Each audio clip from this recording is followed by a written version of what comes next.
Everyone. I know I've said this for the last couple of shiurim, but we really will hope to finish Chassidus finish off Chassidus this week. That's the aim of Chas v'shalom, to try and just uh, arrive at some conclusion. Um, what I'd like to do is really take this on from the we began doing this last week, but finish this week, and move on from the very abstract philosophy into much more lemaisa, how the Baal Shem Tov's teachings were designed to alter and change and enrich daily lived Jewish experience. And as I said previously, in many ways we can think of Chassidus as Kabbalistic ideas converted through the genius of the Baal Shem Tov into psychological insight. So the Baal Shem Tov takes abstract, metaphysical, theological ideas, very, very abstract Kabbalistic ideas, and he argues that these should be put into practice as a lived experience. This isn't just something for elite Kabbalists to separate themselves off in a meditative chamber and engage in being miyachid, yichudim, in Kabbalistic practices of unifying this very divided world that we see and unifying it with the divine. But this is something that should infuse and enthuse, for that matter, lived Jewish life in a very real way. And the sort of core ideas that he takes are that the first is that divine energy, divine vitality is present everywhere in every being and every life, and it's really the basis of existence. In some shape or other, this is a very classic Jewish idea. That HaKadosh Baruch Hu is maintaining the world constantly. Linked to that is this dichotomy or dilemma that you can view the world from human eyes, in which we see it as from the eyes of a human as being physical and material, but if viewed correctly, in a sense from God's perspective, there is nothing else but God.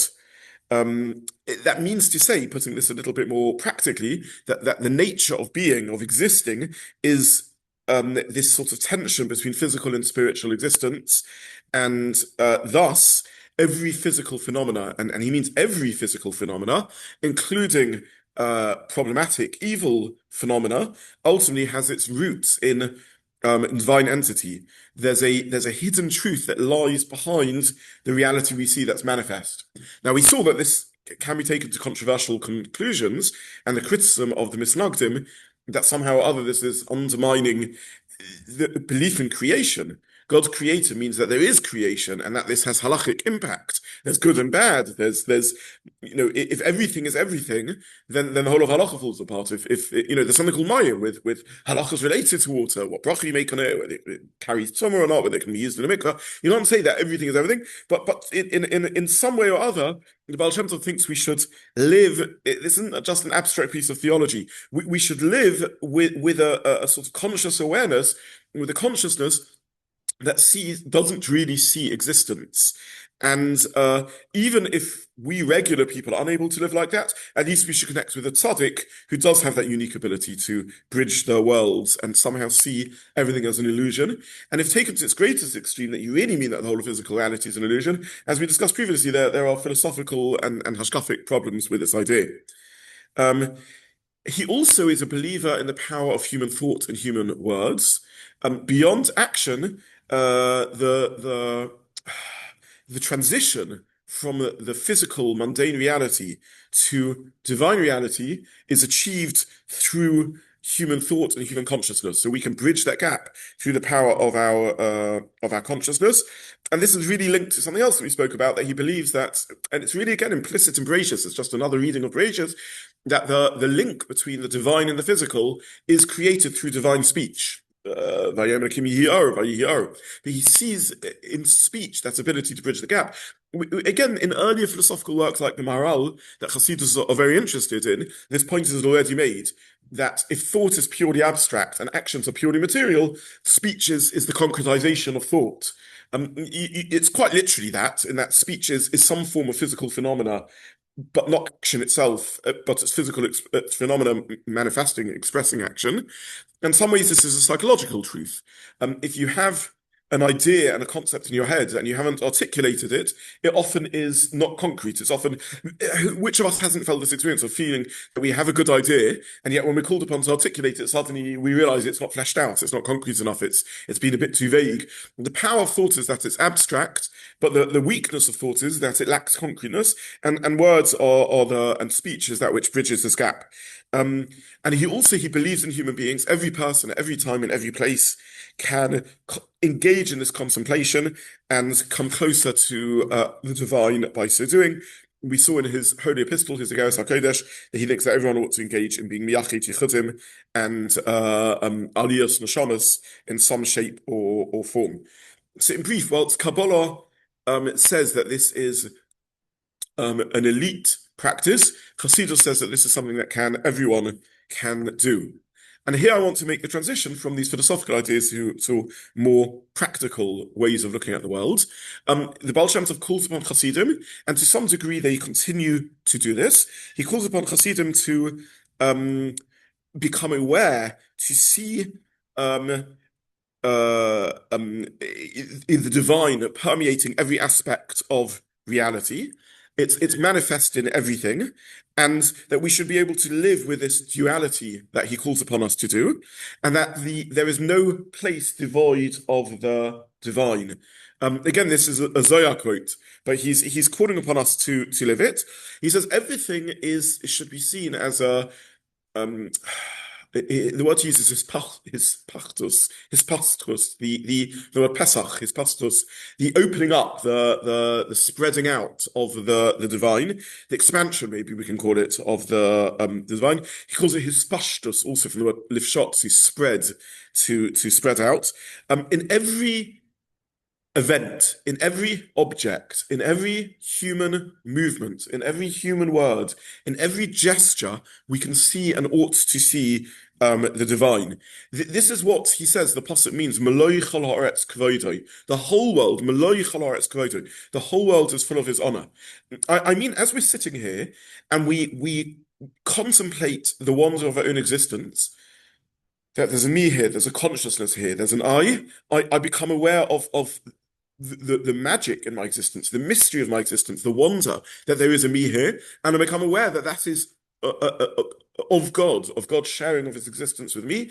And as I move my hands and observe myself, and as I'm aware of myself and my experience and my words, I'm experiencing the divine. And as I look at you, drinking your coffee or listening or sitting here, I'm seeing the divine radiating out from you.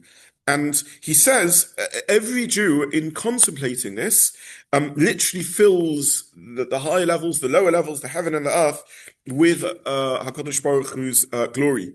So it's not enough just to do mitzvahs. Mitzvahs are a tool to raise God consciousness, but in essence, it's consciousness that matters. It's very interesting because in some way, this is a merging of Maimonidean and Kabbalistic thought. Don't forget, this is Maimonides. Maimonides, Rambam stresses consciousness, thought, philosophical contemplation. And the Ramah quotes the Rambam in the beginning of his halachic work. The Shulchan Aruch writes a work of dry action. The Ramah writes in the introduction, the first halacha says the purpose of all existence is Shvis Hashem Negdi Tomid, to raise God's consciousness, to be aware of godliness.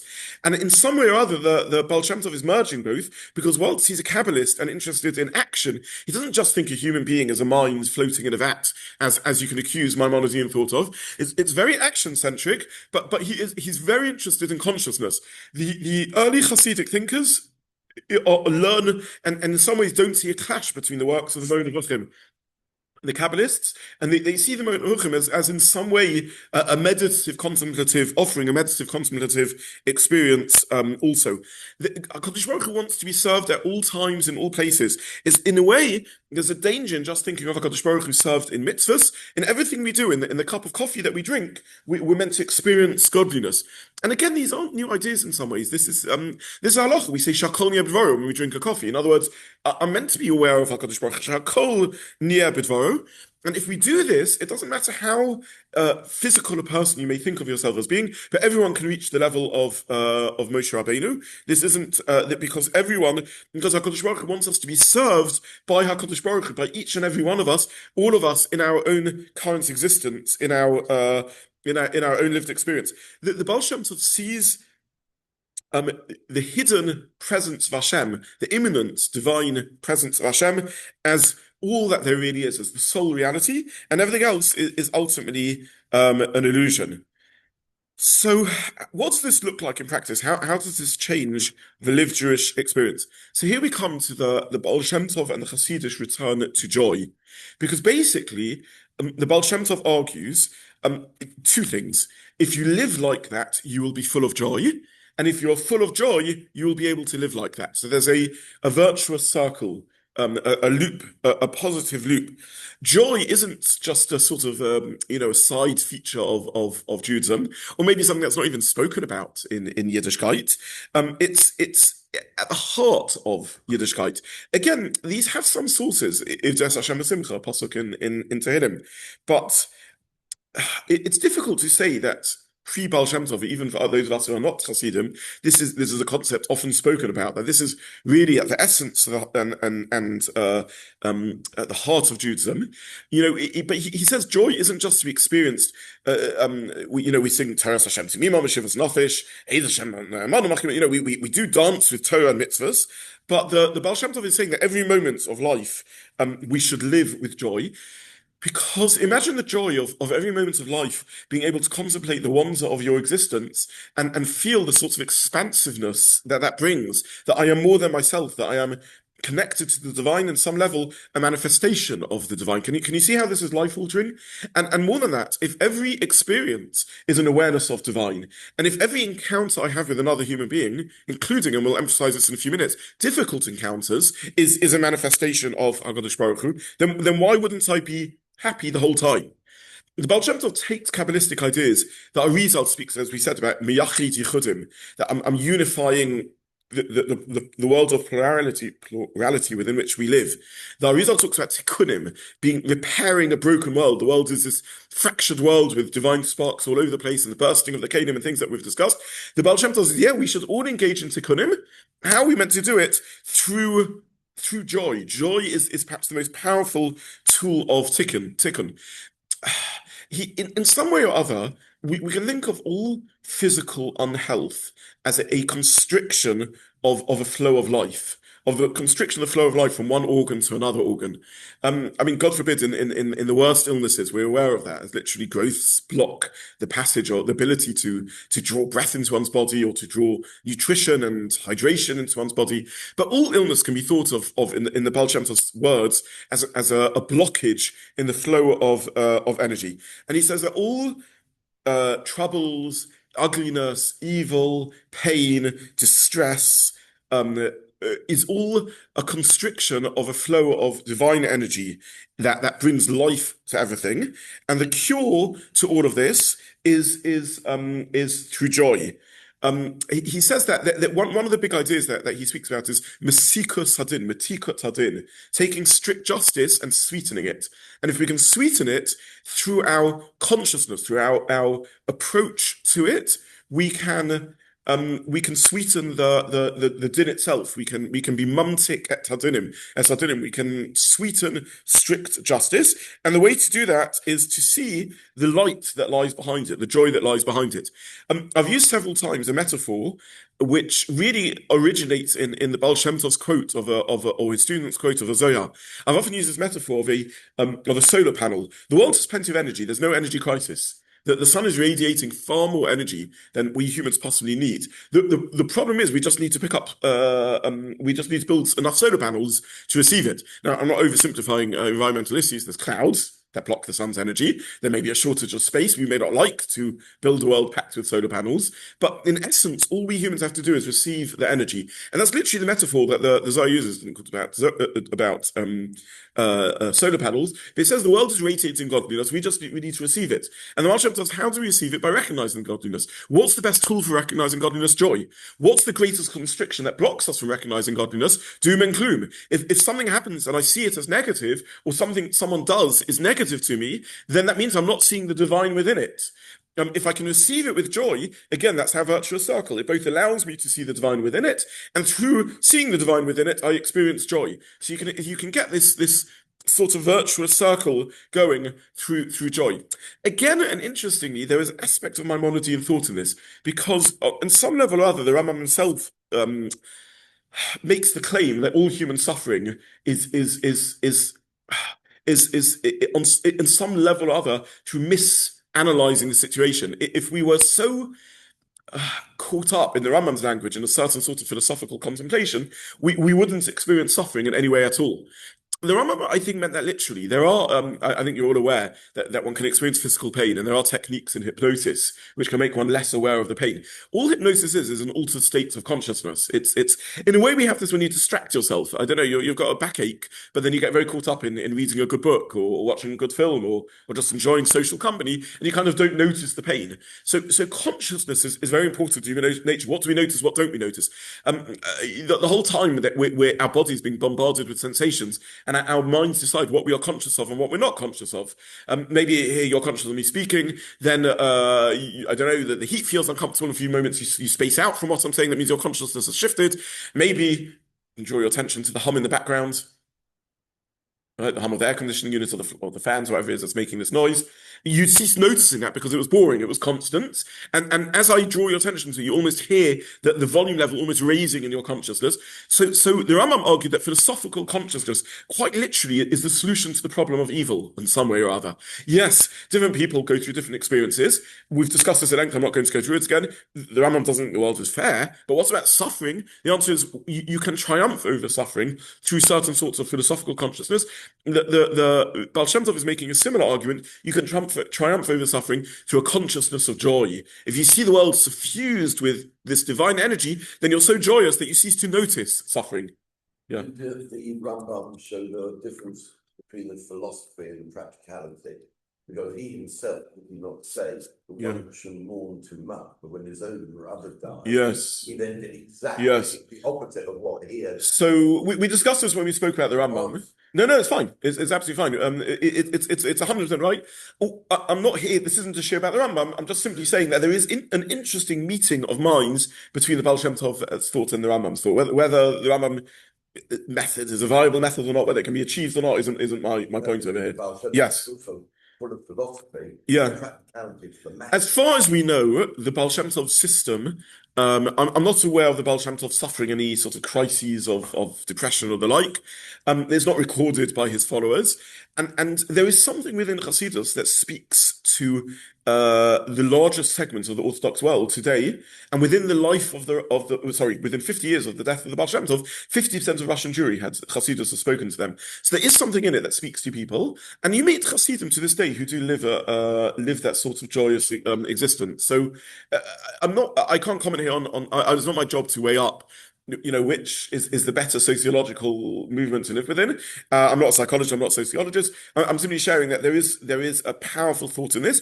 And whether, I said, I think a couple of weeks back, my aim isn't to make anyone Chassidish. I'm not Chassidish myself. I do think that it's often helpful to view Yiddishkeit as a smorgasbord, as a buffet, and to dip sometimes into these ideas. And I hope everything I'm saying does become practical for people.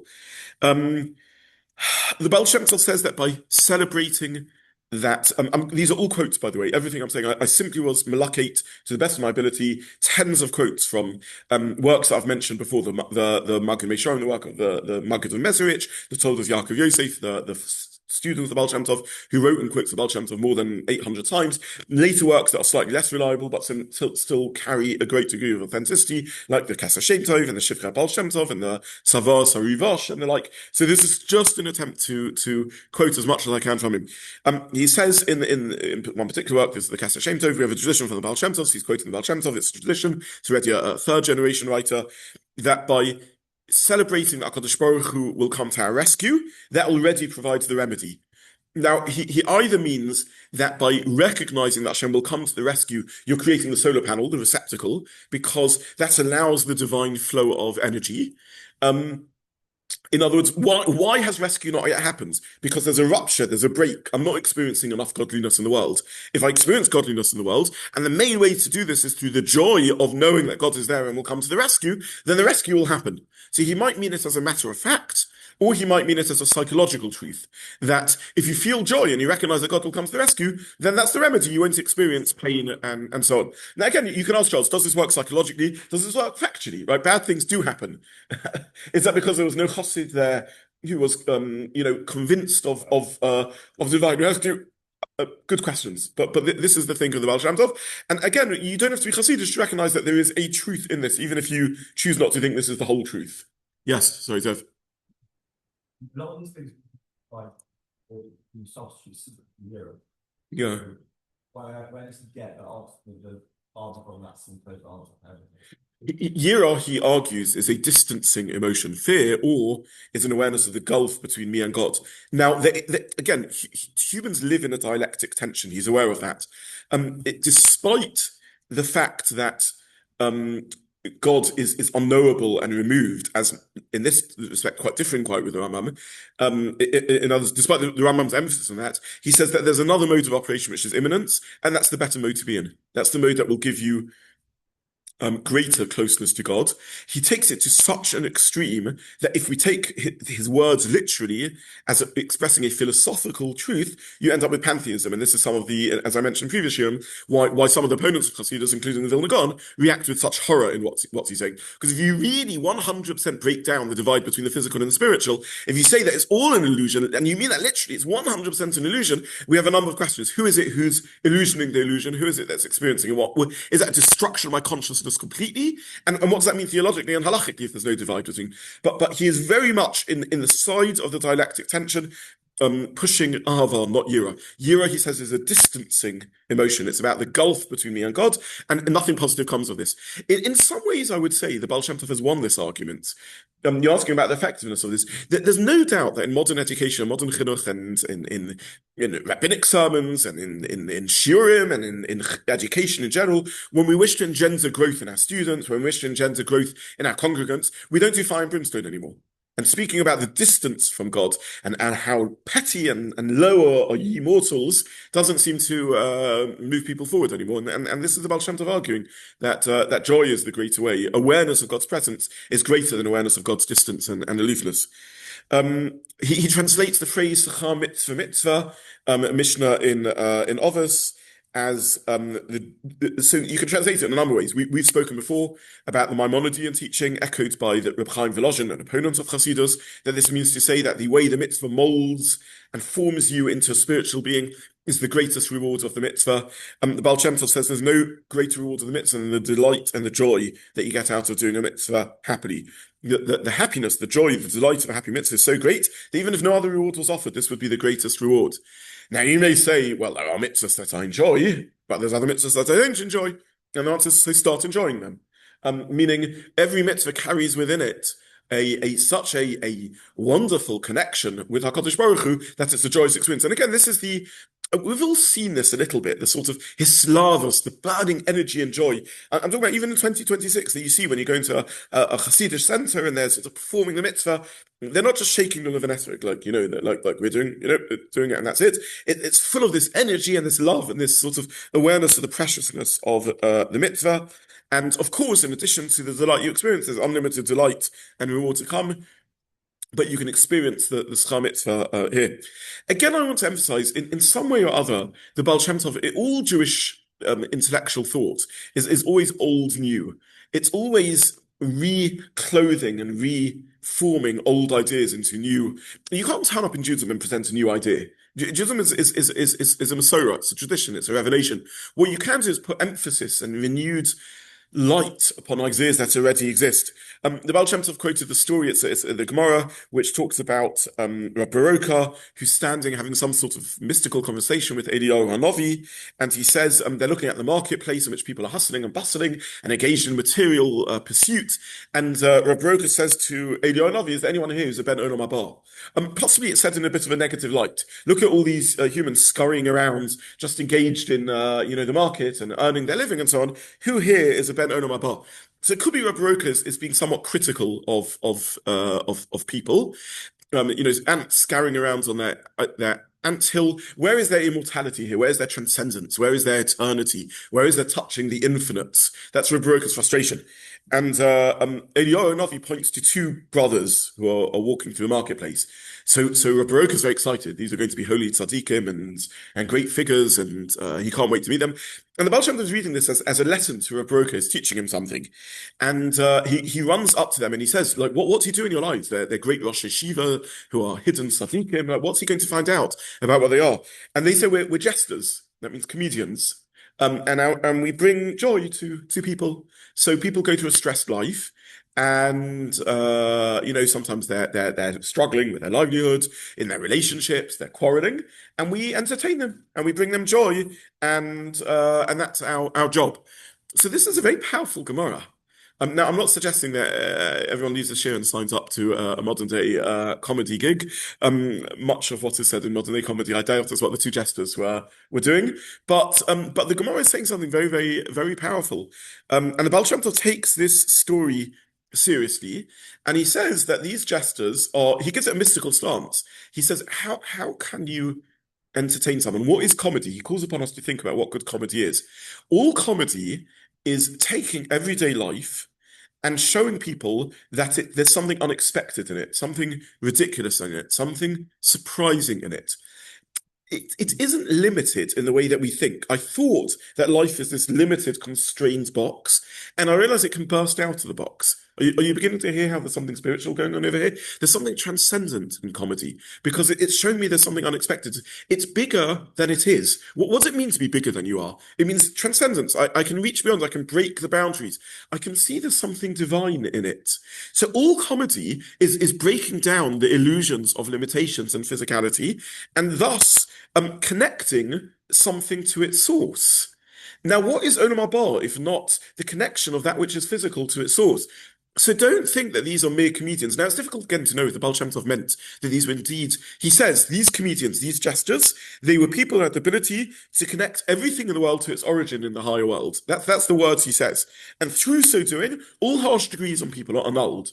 Again, it's so hard with the Baal Shem Tov to know if he means this literally or psychologically. Does he mean these were rare comedians? This wasn't your average comedian. This was someone who could look at the divine origin of every person and connect them. Or does he mean that is the task of the comedian? That is the task of the jester. You come into your comedy event and you're depressed and you're low and life is difficult, and for a little bit of time, you're able to see how actually life is absurd and funny and quirky. And maybe this will cheer you up at work. Next time you go and you know your boss is driving you crazy, you notice the humor in the situation. And in so doing, you've become bigger than yourself. So does he mean the jesters are literally hidden tzaddikim who are able to, in a divine manner, do this? Or does he mean this literally and psychologically? When he says they're able to annul the harsh decrees through bringing people to joy, does he mean they're literally able to annul the harsh decrees? Or does he mean, by definition, when we're in that zone, we experience life difficulty, and you get back home and you realize that life isn't so bad. Actually, there's a lot to be joyous in. But this is, again, what the Baal Shem Tov says. He says people are depressed, they can't make a connection to the divine. They get cheered up by these two amazing jesters who are B'nai Olam Haba. It's interesting, we use the term when we want to say someone is a spiritual person and will have a portion of the world to come. So he's a Ben Olam Haba, he's a son, a child of Olam Haba. They draw like a child draws existence from a parent. They draw their existence from Olam Haba. That's these two jesters, an amazing insight. But even if you don't say any of this, if you just take the Gemara on face value, it is giving us a flavor, a taste of this sort of idea of the idea that the Baal Shem Tov is trying to teach. Again, the Baal Shem Tov, maybe the next series we'll see. I just don't want to bore people too much. Maybe we'll look at the concept of symptom and divine constriction. But yes, Peter, sorry. What would the Baal Shem Tov say today about the way Chassidim developed? So we discussed last week some critiques where some of Rabbonim of the sects behave. Yeah. How would he look on that? Is that what he was espousing? So I'll come to this at the end. To what their Rebbe, and the Rebbe would be their satellite fish to help them. So I'll come to the end. I'll try and give you some thoughts around modern Chassidus. Yeah. What's it? It's really uncertain, wasn't it? Yeah. Okay. We'll come to modern day Chassidus a little later. All I will say in brief to your question, Peter, is that To some degree, modern day Hasidus still manifest this, and to some degree, it doesn't, like any other sociological movement. The Baal Shem Tov says when you accept suffering with love and joy, you bind the body to the soul. All pain is the gulf between the body and the soul. If you accept it, the greatest glue, in answer to your question about Yira, the greatest glue that connects body and soul together, the physical with the spiritual, is joy, and therefore that's the greatest yichud, the greatest connection that you can make. If you do the opposite, if you feel fear or you feel pain, then you are pushing the body away from that spiritual energy. There are, by the way, in modern day practice, there are pain conditions in which regular painkillers don't work. All regular painkillers affect people so much they're just permanently tired that they're not an effective means of pain relief. And there are pain clinics which suggest, by the way, similar exercises to those advanced by the Baal Shem Tov, with forms of self-hypnosis and consciousness consciousness altering as ways of dealing with these things. The Baal Shem Tov, we have so many quotes from so many students of the Baal Shem Tov, in which he says the following phrase. He says this is a trufa, a medicine which is matuk midvash, mosuk midvash, sweeter than honey. Again and again, the Baal Shem Tov says to his followers, I'm offering you a medicine that is sweeter than honey. This is the sweetest of the sweet. This is the most beautiful and delightful way of living life. If we can let go of pain, if we can let go of bitterness, if we can stop focusing on it, and if we can suffuse it with joy, then our lives will be altered and healed and repaired. The Baal Shem Tov applies this in Bein Adam Lachveya also. He says, stop finding fault in people. Just see the good in people. Go through life and everyone you encounter, notice the sweetness within them, the beauty within them, the joy within them. See the divine within them. If there's something they do that bothers you, realize that it's coming from a point of pain. Realize inside them is a beautiful, wonderful person struggling to do good. Realize that the pain you're receiving, and here we get back to the theology of Hashgacha Pratis, which the Baal Shem Tov puts forward. The Baal Shem Tov sees every leaf that's falling to the ground has a unique purpose in falling in this spot. We discussed that, whether Gaon agrees with that, whether Rambam agrees with that, and so on and so forth. But the Baal Shem Tov does think so, and there's a philosophical tradition around this, dating back to Gaon himself. If everything that bothersome that happens to you, if everything problematic that happens to you, realize that this is for your good. Realize this is the best possible thing that could be happening to you. Realize that if you lived alone in the world, you would be poorer. We need other human beings. And therefore there's a bracha in this encounter, even with a negative person. Realize that there's no way we would see our own faults unless we had these encounters. Note every time something happens to you that's negative, that probably you can use this as an opportunity to grow. You meet someone who's ungrateful, realize probably a lot of the time in life we're not grateful enough for others. Do we really understand what others are doing for us? Do we really internalize the good they're giving us? So, and if we act with gratitude in turn, we're bringing down the divine energy. We're bringing gratitude more into the world. And who knows, that could trickle down to this bitter person who is so ungrateful to us and make them a little bit more grateful. Again, on a psychological level, I think we can understand that. Imagine one's in a relationship. We're all in relationships, whether office environments or home environments, with our spouse, with our children, with siblings, with friends. We all have encounters, community, in which we feel somewhat underappreciated, somewhat a lack of gratitude. We can't fix that. This is how people look at me. They don't appreciate everything good that I do. That's just the way of the world. What I can do is I can work on appreciating them more. And if I can engender an atmosphere of positivity in my office, in my work, in my interaction with colleagues, in my family, even on a psychological level, of course, that will give the others the ability and move them into space where they can be a little bit more grateful themselves. So, on a spiritual level, I'm bringing down divine energy. On a theological level, I'm recognizing that everything is coming from God and therefore every experience is for my good. And on a practical and psychological level, I'm quite literally making the world a more positive place. And often that's all we can do in the world. Who knows the trickle effect of the smile you give someone when you encounter them in the supermarket and the greeting that every person that walks past you in the street, give them a hello, greet them positively. There's a message in this. The Toldos Yaakov Yosef quotes the pasuk, Lo tov ha'yosef adam levado. Being alone is not good. Lo tov. If you have someone else there, even if they're a bitter, negative person, that is tov. So this is their reading. Again, this phrase that the Baal Shem Tov says again and again, the main thing is to understand that God is found in every place, in every activity, in every situation, in every encounter. And when you think this way, you'll be able to see every instant with joy. And when you experience every instant with joy, you'll be able to see God as presence. This is the virtuous circle that we need to create. And again, I'll stop at this point in this aspect of the shir, just because there's so many, there's just so much, so many sources that the Baal Shem Tov says indicating this this idea that in every experience, try and sweeten it, and that's the only way that we will be able to encounter godliness in our lives. Okay, you really said this all. This dates back to the founding thing. I mentioned earlier that sort of 20, 30 years ago, there was a great deal of academic skepticism around this, to the degree that people even questioned whether he ever existed. We now know he did. We've got letters to him from other people, and more than that, as I said, a work like the Toldos Yaakov Yosef is very, very precise in his quoting. I haven't counted this, but the academics now note he quotes Baal Shem Tov more than 800 times, and sometimes he'll say, I was there when I heard this. Other times he said, I heard this directly from a student who heard it, and other times they'll say people are generally saying these things. So these seem to be teachings that are very much at the heart of the thought of the Baal Shem Tov. And I see no reason to take any of this without taking it seriously. To me, this seems very much at the heart of what he was saying. Let me, I suppose, try and conclude with a number of things. First of all, what was unique about the Baal Shem Tov? Secondly, how can we define Chassidus? What makes someone Chassidish? And then thirdly, a few comments about, as per Peter's request, about what makes current modern day Chassidus. So the Baal Shem Tov is unique, was a remarkable leader. He had a massive impact on his followers in an indescribable way. We now know that his followers are elite. These were not sort of untrained, unlearned people. As I mentioned in previous weeks, these were great poskim and rabbonim and dayanim. They're not naive, groupies. And yet they saw something amazing in the Baal Shem Tov. So clearly there's something unique in the message of the Baal Shem Tov, something remarkable that excited them. The first is he was clearly inspiring. That's clear. They found him inspirational. The second is he was a visionary. He was a mystic. He was charismatic. He somehow managed to make people feel that he saw to their soul. We have many, many stories about that, where people come in and they feel understood and listened by him like no other.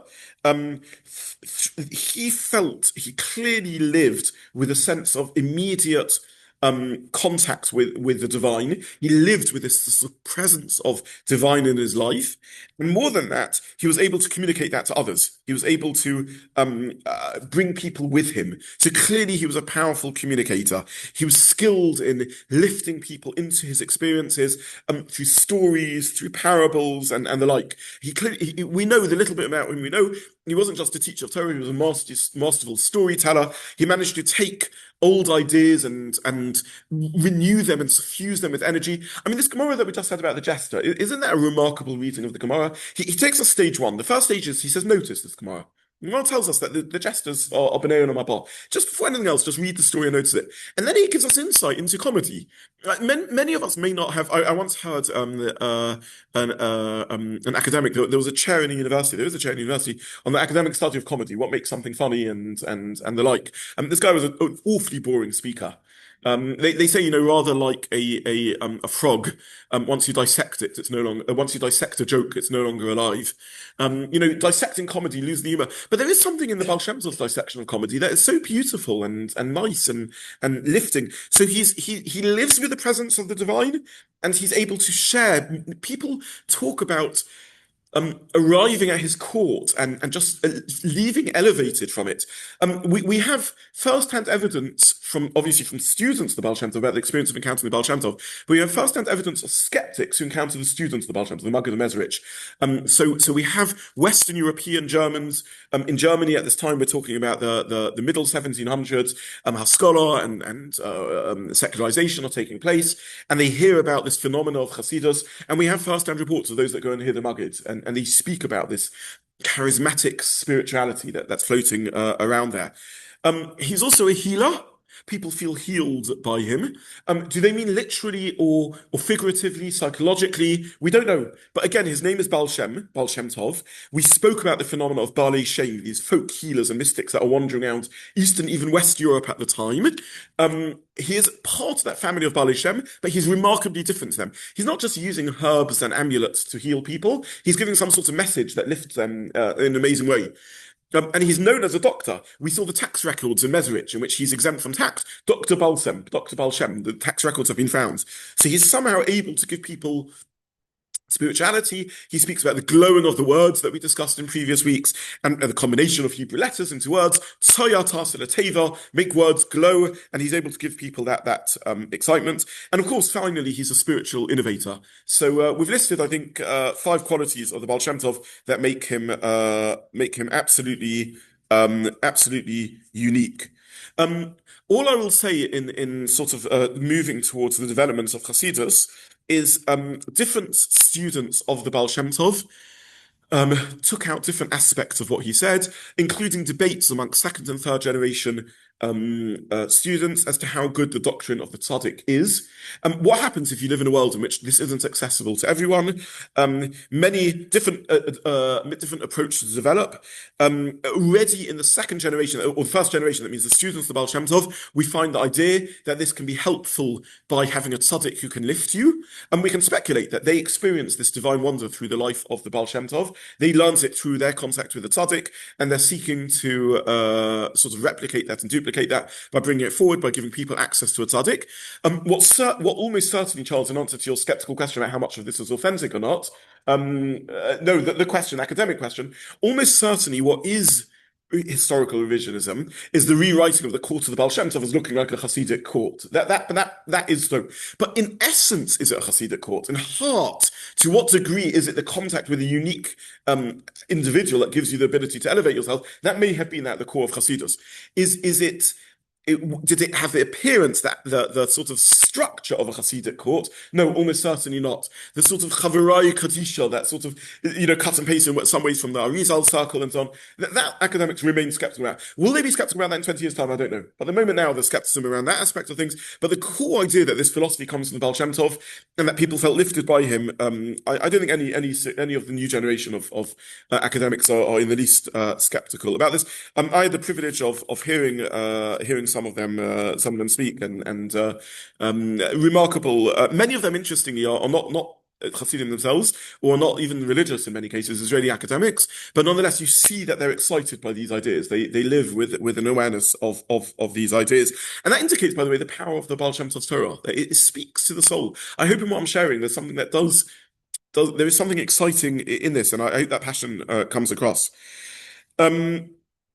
The first generation of students of Baal Shem Tov speak about the idea that not everyone can access this, and the idea that somehow the tzaddik can lift people and help. It remains unclear whether this was inherent in Chassidus or was part of the population explosion of Chassidus. By the death of the first generation of Chassidic students, the Maggid and the Toldos Yaakov Yosef, the Chassidic population has become vast, and therefore maybe this is a later development in order to deal with it. We find pushback against this a little bit. To some degree, even from the Baal HaTanya, the founder of Chabad Chassidus, who speaks a lot about the difference between the tzaddik and the Beinoni, and nonetheless is worried that people will only draw inspiration from their connection to the tzaddik. But basically, the concept of a tzaddik is someone who can bridge the world and resolve this sort of live with this tension, this paradox, this dichotomy between the material and the physical. And even if a regular person can't do this, every word of the tzaddik, every action of the tzaddik, every thought of the tzaddik is creating these links between the divine and the physical. This is, by the way, why Chassidim often in a Tish, you'll see the modern day Chassidim sort of keenly watching the tzaddik. I don't know if anyone's visited a Tish. I would encourage you, if you haven't done so, next time you're out as well, to go and visit a Tish. And it's very interesting to see. And they're sort of eagerly watching every move of the tzaddik and hovering to notice it. And part of this is because they're seeing every movement of the tzaddik. When the tzaddik it's a Tish, it's a table, it's his Friday night meal, and he's eating a piece of fish. There's something holy going on. The tzaddik is embodying the teaching of the Baal Shem Tov and able to live constantly, in their view, at this sort of elevated level in which every movement and every action is awareness of God. There are, I don't know how seriously to take these things, but there are sort of Chassidish practitioners who argue that there's meditative experiences we can still engage in now. So they talk about when you pour milk into your coffee. that you're being mamtik et sardinim, you're sweetening the strict justice. What they mean is you're taking coffee which is pleasurable, but if at least if you don't like black coffee, it's too bitter to enjoy, and you need to slightly sweeten it or soften it, and then you can access it.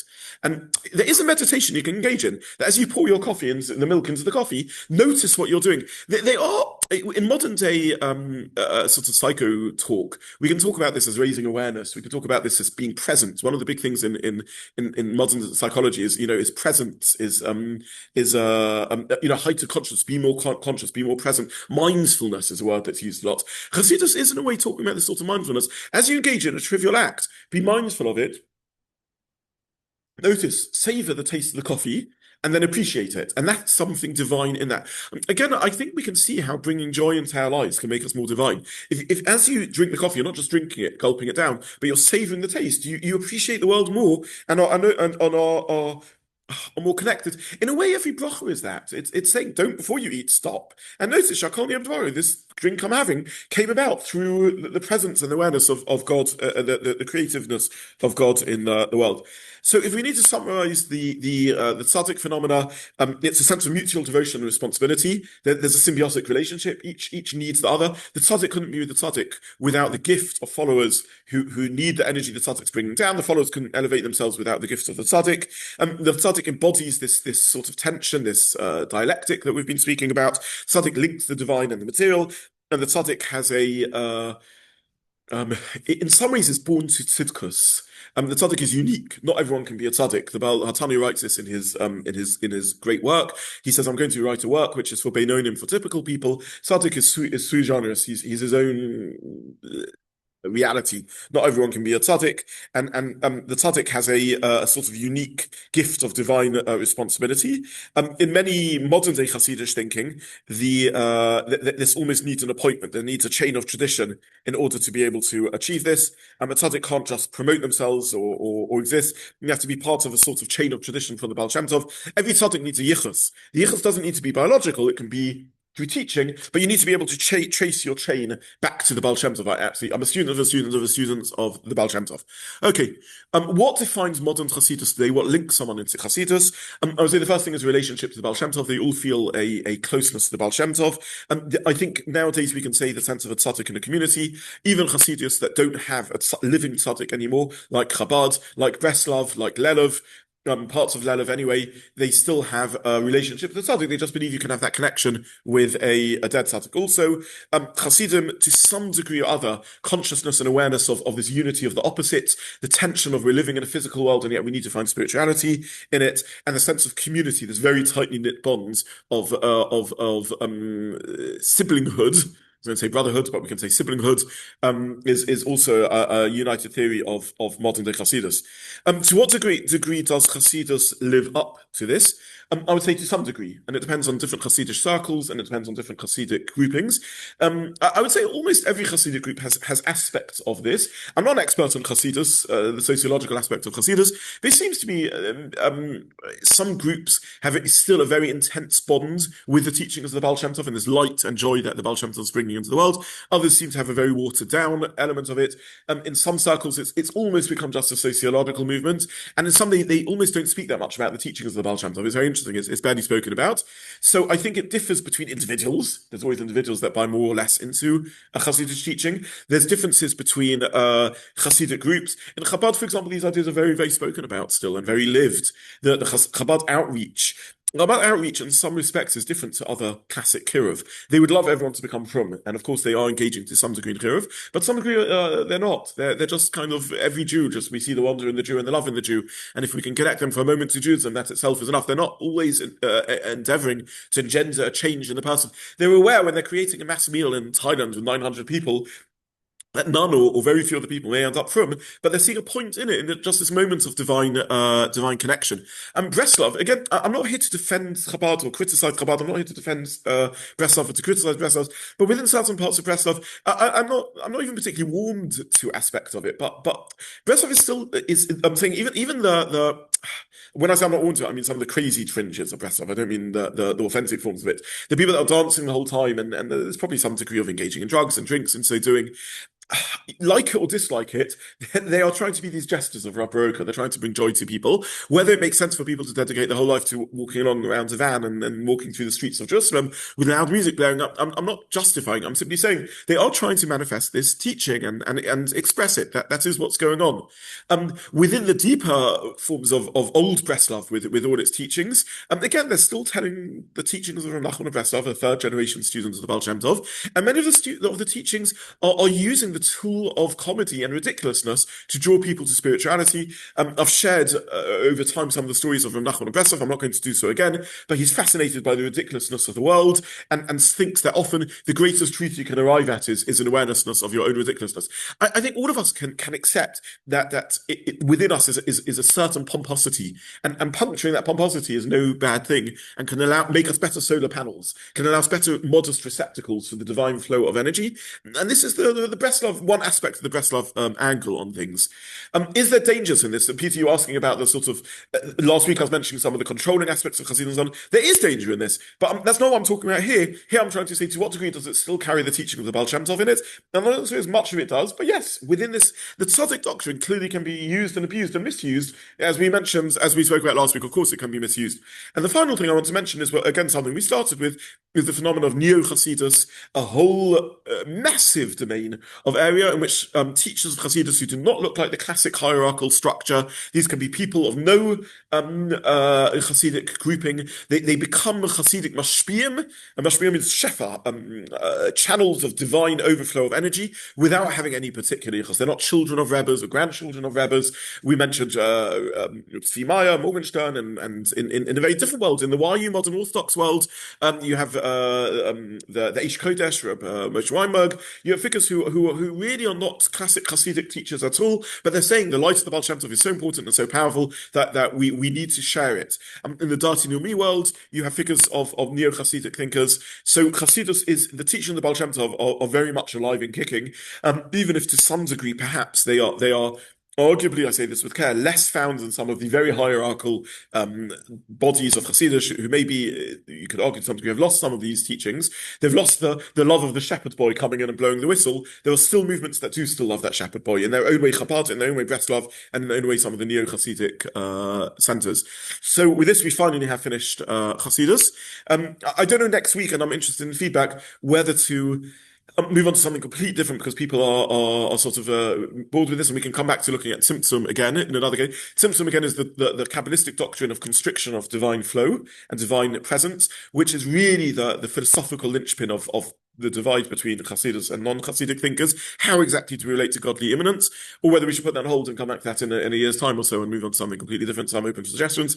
But thank you so much, everyone, for listening, and we've concluded what I want to share about Chassidus with that. So, thank you very much. Honored to have you here for the last session. I wish everyone a good day. Thank you. I thought Dayan Zobin was. Yes. Yes. That scene, they would say, they definitely, Chabad would definitely love everyone to be from, no doubt about that. But they do see a value in every mitzvah, in and of in itself, every moment of divine connection.